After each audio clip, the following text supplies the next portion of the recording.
नमस्ते दोस्तों, मैं विजय ठक्कर और आप सब लोगों का स्वागत करता हूं हमारे एक नए वीकली एनालिसिस वाले वीडियो में। अभी आज के वीडियो में हम लोग मार्केट के बारे में बात करेंगे जो ऑलरेडी बहुत गिरा हुआ है। लास्ट वीक मार्केट तो बहुत ही ज़्यादा गिरा, मतलब आप ऐसे बोल सकते हो कि मंडे से जो मार्केट गिरना शुरू हुआ वो फ्राइडे तक कंटिन्यू रहा। इनफैक्ट फ्राइडे 3:30 तक कंटिन्यू रहा। फ्राइडे को पहली बार ऐसा मुझे लग रहा था कि यार ये मार्केट बंद हो जाए, क्योंकि बहुत ज़्यादा मार्केट गिर रहा था और मेरा पोर्टफोलियो भी अच्छा खासा नीचे आ गया था। अदर फैक्टर के बारे में बात करेंगे, सेक्टर्स के बारे में बात करेंगे और आज मैं आप लोगों को लास्ट में कुछ ऐसे स्टॉक बताने वाला हूँ ना जो बड़े इंटरेस्टिंग लग रहे हैं। इसमें से एक स्टॉक तो मैंने आप लोगों को लास्ट संडे भी डिस्कस किया था, जिसने शॉकिंगली मार्केट खराब होने के बाद भी इतना अच्छा रिटर्न दिया है और उसने एक बहुत ही स्ट्रॉन्ग ब्रेकआउट किया है।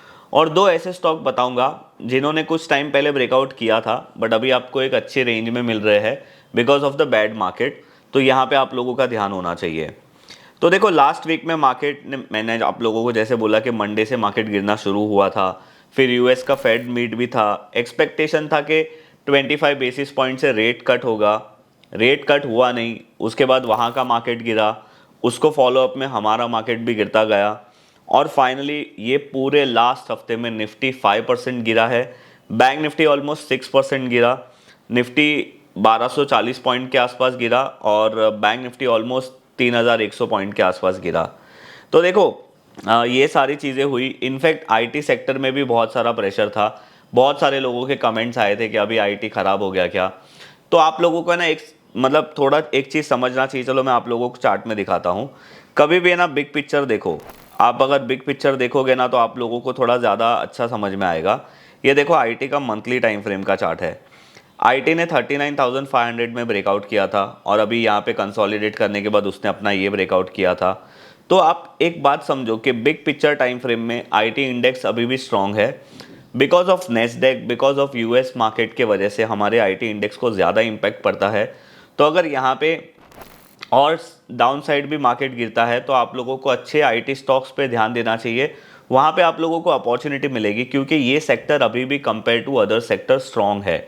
अभी हम लोग बात करते हैं निफ्टी की। तो पहले हम लोग निफ्टी का मंथली टाइम फ्रेम का चार्ट देखते हैं। देखो, अभी हम लोग ने क्या देखा था कि हमारा जो अक्टूबर मंथ का है वो ख़राब कैंडल बना था। नवंबर मंथ में हमने थोड़ी सी रिकवरी देखी थी। उसके बाद दिसंबर की शुरुआत तो बहुत अच्छी हुई थी बट अभी दिसंबर ख़त्म होने के तरफ जा रहा है और हमारा ये जो कैंडल है ना वो भी ख़राब बन रहा है। तो ये अगर कैंडल ऐसा ही लाल बनेगा और ये अपने नवंबर मंथ के लो को ब्रेक करेगा तो this is not a good sign. अगर आप वीकली टाइम फ्रेम में देखोगे तो आप लोगों को यहाँ पे दिखेगा कि यहाँ पे एक डाउन ट्रेंड का स्ट्रक्चर बन रहा है और ये स्ट्रक्चर कब कंफर्म होगा, जब 23,260 लेवल टूटेगा, जो ये हमारा प्रीवियस स्विंग लो है। तो ये एक बहुत ही ख़राब चीज़ है। और आप यहाँ पे देखो कि ये जो कैंडल की स्ट्रेंथ है ना, मतलब ये जो कैंडल की आप बोल सकते हो कि ये प्राइस एक्शन है ना, वो मुझे थोड़ी सी डरा रही है। बिकॉज इतना बड़ा रेड कैंडल बनने के बाद अगर उसको फॉलोअप आएगा तो बहुत प्रॉब्लम हो सकती है। अभी देखो, अगर मैं बोलूँ कि डाउन ट्रेंड कब ख़त्म हो जाएगा जो अभी बनता हुआ दिख रहा है, तो वो सीधी सीधी बात है 24,850। और अगर आप लोगों को याद होगा ना तो मैं 24,750 की बात भी कर रहा था। और देखो यहाँ पे डेली टाइम फ्रेम पे मार्केट यहाँ पे आया भी था और मैं 750 कौन सा लेवल बोल रहा था, जो ये हमारा पहले का था। तो मार्केट ने आया यहाँ पे, थोड़ा बहुत ऊपर गया भी बट क्लोज नहीं हुआ। इनफैक्ट उसने 2 बार ये लेवल को ब्रेक करने की कोशिश की बट वापस से मार्केट नीचे आ गया। तो यस, अभी हमारा जो इम्पोर्टेंट लेवल है वो है 23,260। अगर इसको ब्रेक कर देगा तो फिर हमें मार्केट में और डाउनसाइड देखने मिल सकता है। और जो रेजिस्टेंस है फ़िलहाल के लिए 24,295 और 23,860 के ऊपर अगर मार्केट जाता है तो हम बोल सकते हैं कि अभी हम सेफ एंड में हैं। तब तक थोड़ा मार्केट में बेरिशनेस रहेगा। अगर आप बैंक निफ्टी को देखोगे तो बैंक निफ्टी का मंथली टाइम फ्रेम का चार्ट, अभी आप ऐसे बोल सकते हो कि पहले बैंक निफ्टी से थोड़ा स्ट्रेंथ में था बट अभी ऐसा लग रहा है कि बैंक निफ्टी ज़्यादा वीकर हो रहा है कंपेयर टू निफ्टी। आप देखो, ये जो हमारी ट्रेंड लाइन थी वीकली टाइम फ्रेम में, आपको समझ में आएगा प्रॉपर।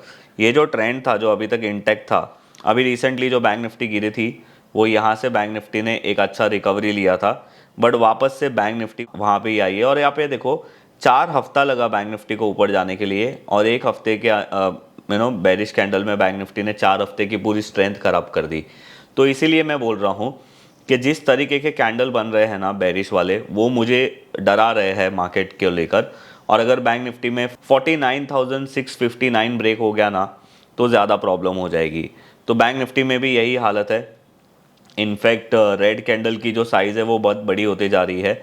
बैंक निफ्टी भी अपना जो ये लेवल है जो मैंने आपको बताया 46,000 क्यों आ रहा है मेरे मुंह में, 49,659, तो बैंक निफ्टी में भी हम लोगों को वीक साइड देखने मिलेगा, क्योंकि ये जो बैंक निफ्टी का बहुत टाइम से ये जो कंसोलिडेशन वाला रेंज है वो बाद में ब्रेक हो जाएगा।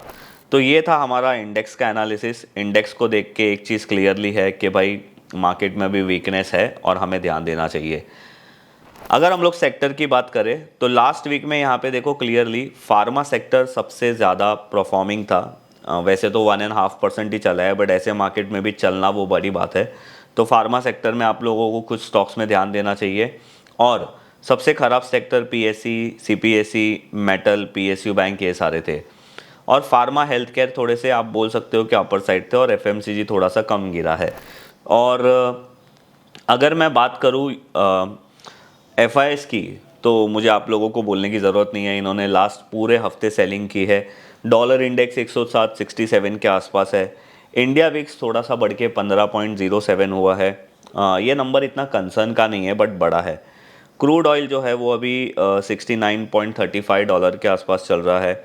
यूएसडी आईएनआर अभी जो चल रहा है वो 84.91 का है, और इसने लास्ट वीक में 85.12 का हाई भी मारा था। तो देखो अपना जो रुपये है वो कितना वीक होते जा रहा है।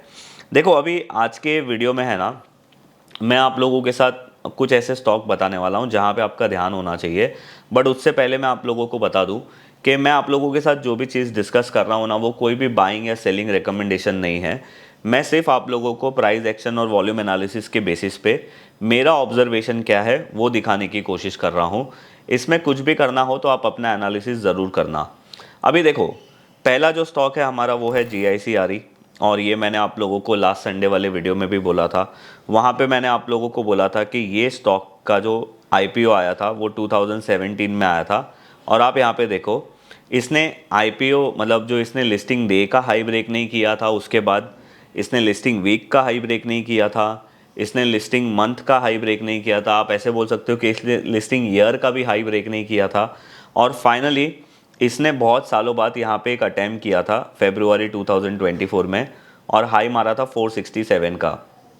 अभी अगर आप लोगों को याद होगा ना, तो मैंने आप लोगों को लास्ट संडे वाले वीडियो में बोला था कि ये एक पॉजिटिव चीज़ होती है अगर स्टॉक बहुत साल बाद अपना प्रीवियस रेजिस्टेंस ब्रेक करने आता है तो। अभी देखो ये तो मंथली टाइम फ्रेम का चार्ट है, एक बार वीकली देखो। यहाँ पे स्टॉक ने प्रॉपर कप एंड हैंडल बनाया है। ये अगर आप देख सकते हो ये बहुत बड़ा कप है और ये उसका हैंडल। और उसके बाद अभी ये हफ्ते में ये स्टॉक ने, अगर आप यहाँ पे देखोगे तो ये क्लोज ऑलमोस्ट 16% के आसपास हुआ है, बट ये 18 या 19% तक ऊपर गया था। ऑलमोस्ट इसने हाई मारा 525 का, इसका ब्रेकआउट 449 में हुआ है। और इसमें जो वॉल्यूम हुआ है ना ये लास्ट वीक में, वो हुआ है 53 मिलियन का। और अगर आप इसका डेली वॉल्यूम देखोगे तो वो 44 मिलियन के आसपास का है।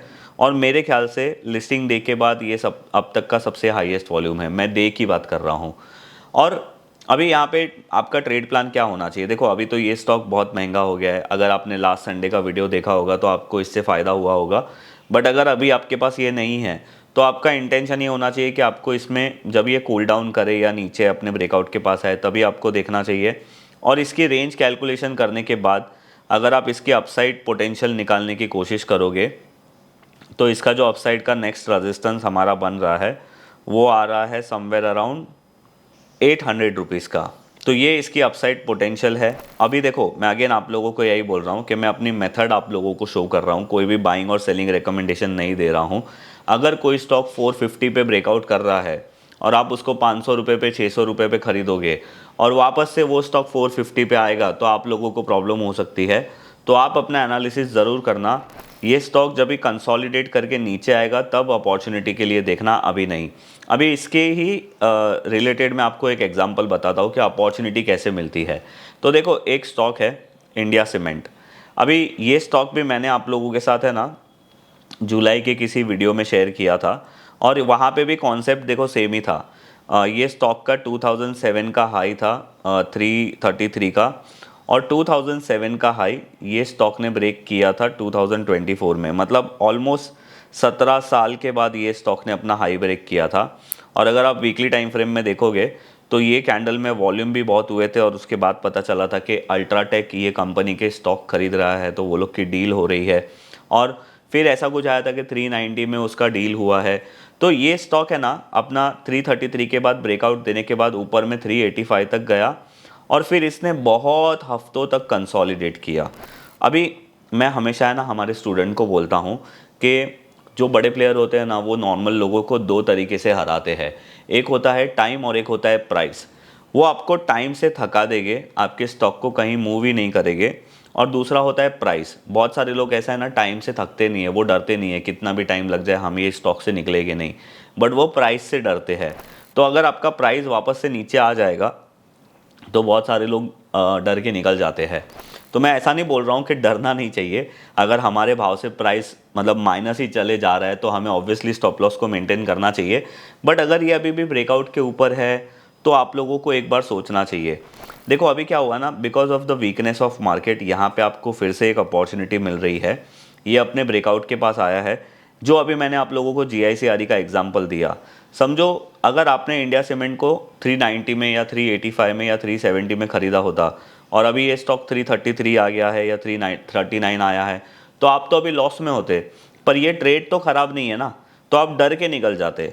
तो ऐसे लिए आपको अपॉर्चुनिटी की वेट करनी चाहिए, और वो अपॉर्चुनिटी जनरली मिलती ही है। तो अभी देखो यहाँ पे ये 339 के पास आया, आपको इसमें अपॉर्चुनिटी है, आप इसमें ध्यान रख सकते हो। और अगर आप इसकी रेंज कैलकुलेशन निकालोगे तो मैंने ऑलरेडी निकाली थी, तो इसकी अपसाइड पोटेंशियल 620 है, तो आप यहाँ पे भी ध्यान दे सकते हो। और दूसरा स्टॉक है काइटेक्स करके। अब देखो ये स्टॉक ने भी रिसेंटली ब्रेकआउट किया था, और इसका ब्रेकआउट हुआ है 2015 में 767 के आसपास।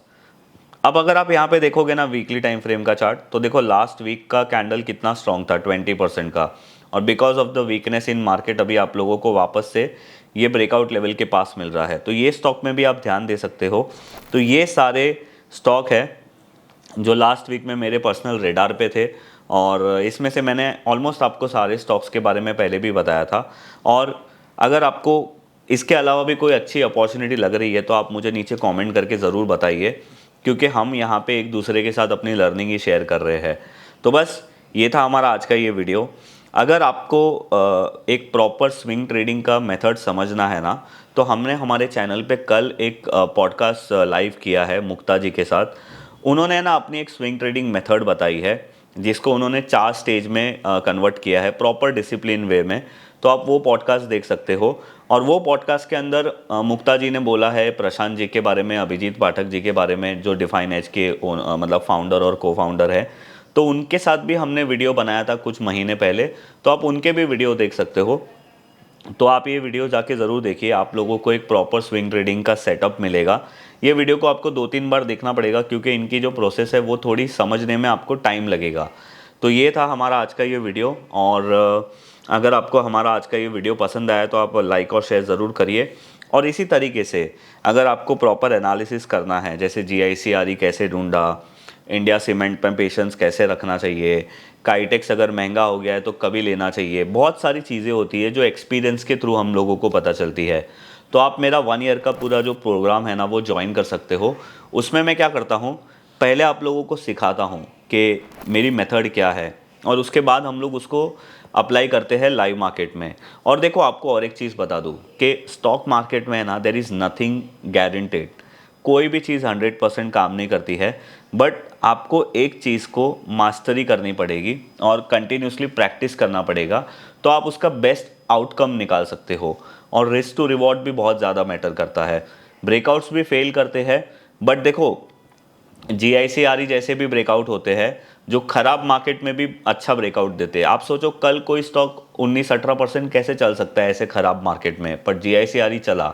और मैंने वहाँ पे क्या नई चीज़ की, मेरा प्रोसेस तो सेम ही था।